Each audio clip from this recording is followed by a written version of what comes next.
जिल्लार प्रत्येक योग्य नागरिकों को भोटर तालिका रे सामिल करिबा एवं एक स्वच्छ निर्वाचन प्रक्रिया प्रस्तुत करने लक्ष्य मालकानगिरी जिला प्रशासन पक्षरु एक बड़ पदक्षेप निया जायछि।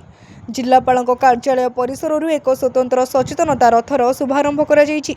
भारतीय निर्वाचन कमिशनर स्वीप कार्यक्रम अधीन आरंभ होइतिबा एही अभियान माध्यम स्वतंत्र संक्षिप्त भोटर चिठा संशोधन प्रक्रिया को अधिक व्यापक करा मालकानगिरी जिला निर्वाचन अधिकारी तथा जिलापाल प्रथमेश अरविंद राजश्री के मुख्य अतिथि भाव जोगदे एही सचेतनता रथर पताका देखाई आनुष्ठानिक उद्घाटन करिसेंति।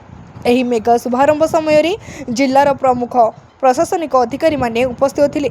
सेमानक मध्य अतिरिक्त जिलापाल प्रशासन तथा 147 चित्रकोंडा निर्वाचन मंडलीर निर्वाचन पंजीकरण अधिकारी सोमनाथ प्रधान, अतिरिक्त जिलापाल राजस्व तथा अतिरिक्त जिला निर्वाचन अधिकारी वेदवर प्रधान एवं उपजिलापाल तथा 146 मालकानगिरी निर्वाचन मंडलीर ईआरओ दुर्योधन भोई समेत कलेक्टरेट समस्त विभागीय अधिकारी और कर्मचारी माने सामिल थिले।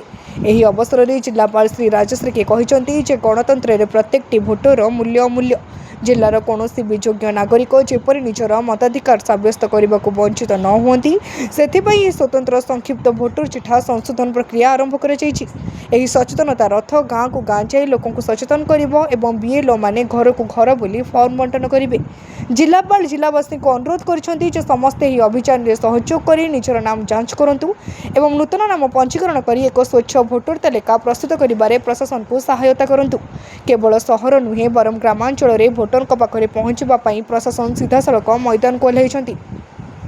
रथ शुभारंभ पर जिलापाल श्री राजश्री के अतिरिक्त जिलापाल राजस्व मालकानगिरी निर्वाचन मंडली अंतर्गत MVA 7 ग्राम में पहुंचते सेठारे बूथ स्तरीय अधिकारी द्वारा चलीथिबा भोटर तालिका संशोधन और नूतन नाम पंजीकरण पर फॉर्म बंटन कार्य से समीक्षा करने सह निजे उपस्थित रही जनसाधारण को फॉर्म बंटन करथिले।